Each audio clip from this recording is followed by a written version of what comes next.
रिया को तुरंत हॉस्पिटल ले जाया जाता है और उसका ट्रीटमेंट शुरू किया जाता है।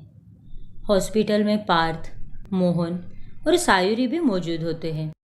हे माता रानी, मेरी दीदी की रक्षा कीजिए, उन्हें कुछ नहीं होना चाहिए। सायुरी बहू, रिया तुम्हारी दीदी कैसे हो सकती है? वो तो तुम्हारी सास है ना। फिर तुम उसे अपनी दीदी कहकर कैसे पुकार सकती हो? हाँ सायुरी, ये बात तो मुझे भी समझ नहीं आई। बट वो एक्चुअली। सायुरी फंस जाती है और घबराने लगती है। नहीं, पापा जी और पार्थ को ये पता चल गया कि रिया दीदी मेरी बड़ी बहन है तो सियाप्पा हो जाएगा। सायुरी, कुछ बोलेगी भी? वो दरअसल सासू माँ इतनी यंग है तो मैं उन्हें अकेले में दीदी ही बुलाती हूँ। वो सास जैसी लगती नहीं है ना, इसीलिए। और फिर उसी के चलते मुंह से दीदी निकल गया। सॉरी। जैसे तैसे सायुरी मोहन और पार्थ को अपनी बातों में लाकर उनके दिमाग से शक की सारी गुंजाइश ही गायब कर देती है। कुछ ही दिनों में रिया ठीक हो जाती है और मोहन उसका बिल्कुल किसी छोटी बच्ची की तरह ख्याल रखने लगता है। ओफो रिया, तुम भी ना। तुम्हें किसने कहा ये सब करने के लिए? तुम्हें कंप्लीट बेड रेस्ट कहा है डॉक्टर ने। ये लो, नारियल पानी पियो। आज तुम्हें लाइट खाना ही खाना है। थैंक यू मोहन, तुम मेरा कितना ख्याल रखते हो। रिया, इसमें थैंक यू की क्या बात है? मैं तुमसे बहुत प्यार करता हूँ रिया। अगर तुम्हें कुछ हो जाता तो मैं नहीं जी पाता। मोहन का बर्ताव देखकर रिया को भी अब मोहन से थोड़ा थोड़ा लगाव होने लगता है। कुछ ही दिनों में उसका रेस्टिंग पीरियड भी ख़त्म होता है और अब वो पहले की तरह ठीक हो जाती है। उस दिन तो तू बच गई थी सायुरी की बच्ची, लेकिन अब मैं फिर से ठीक हो गई हूँ और अब मैं तेरा नामो निशान मिटा कर ही रहूँगी। तुझे तड़पा कर ही मेरी सीने की आग को ठंडक मिलेगी। तभी उसके कमरे में सायुरी आ जाती है और उसे यूँ अचानक देखकर रिया बहुत डर जाती है। क्या हुआ दीदी? कुछ कहा आपने? कुछ भी तो नहीं।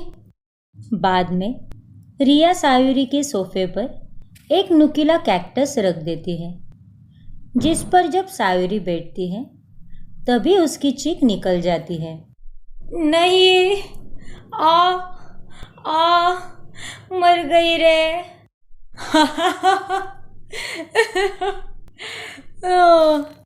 सायुरी पूरे घर में दर्द के मारे यहाँ वहाँ भागने लगती है।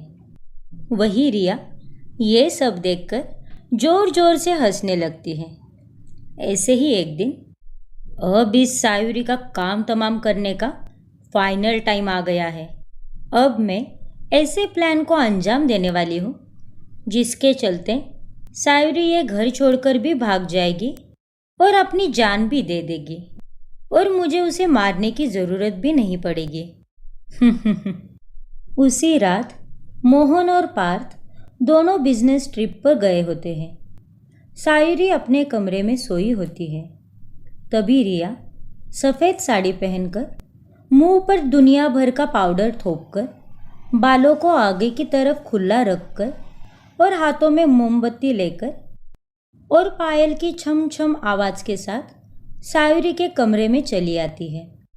सायुरी उसे देखकर बहुत डर जाती है।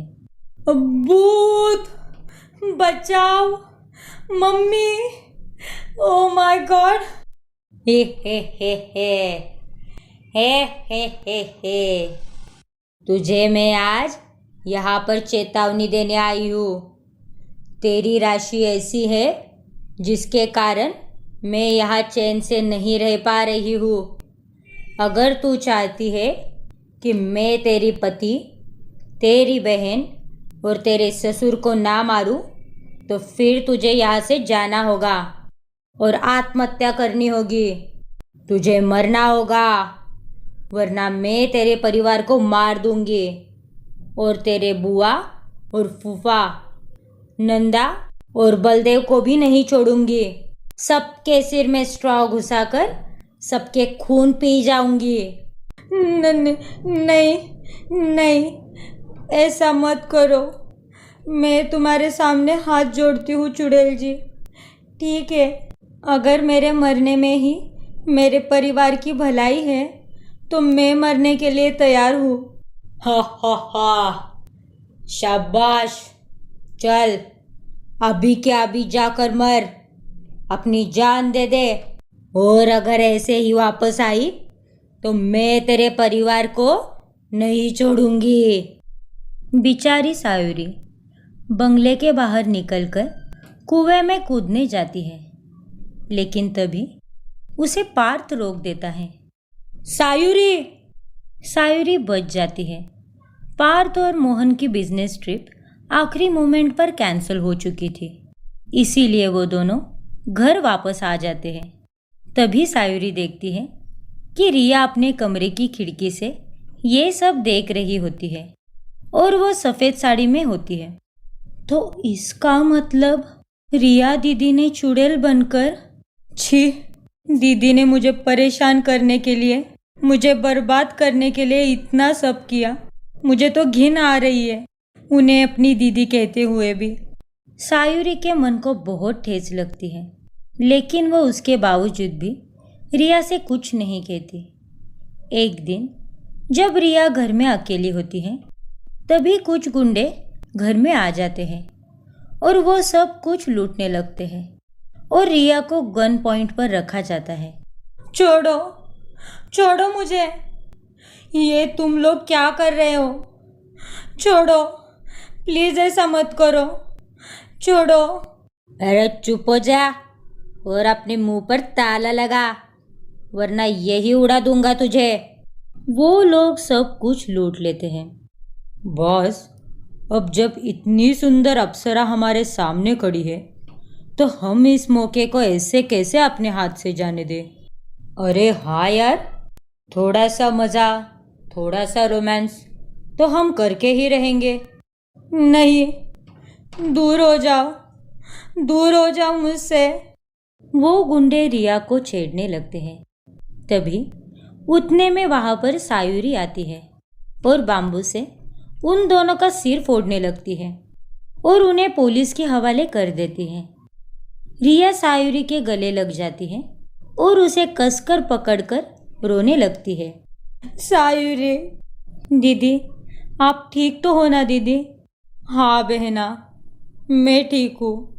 वो तो शुक्र है घनश्याम काका ने मुझे सही समय पर कॉल किया। इंस्पेक्टर साहब, इन हैवान दरिंदों को ऐसी सज़ा देना कि इन्हें वो सज़ा अगले 7 जन्मों तक याद रहे। फिर पुलिस उन गुंडों को गिरफ्तार करके ले जाती है। सायुरी, मुझे माफ़ कर दे। मैंने तेरे साथ इतना गलत किया और उसके बाद भी आज तूने मेरी इज्जत बचाई, मेरी जान बचाई। मैं बहुत बुरी बहन हूँ। मैंने तेरा जीना दुश्वार बनाने के लिए मोहन को मोहरा बनाकर उससे शादी की, लेकिन इतने दिनों में मैं जान गई हूँ कि मैं गलत थी। तू तो बहुत ही अच्छी है, दिल की बहुत साफ़ है। ऐसी बहन तो अंधेरे में चिराग लेकर भी ढूंढूंगी तो भी नहीं मिलेगी। मुझे माफ़ कर दो सायुरी। दीदी। दोनों बहनों का आखिर में मिलन हो ही जाता है, लेकिन तभी उनकी सारी बातें मोहन सुन लेता है और उसे रिया पर बहुत गुस्सा आता है। अच्छा, तो ये प्यार, ये शादी, ये रिश्ता सब एक नाटक था ना रिया?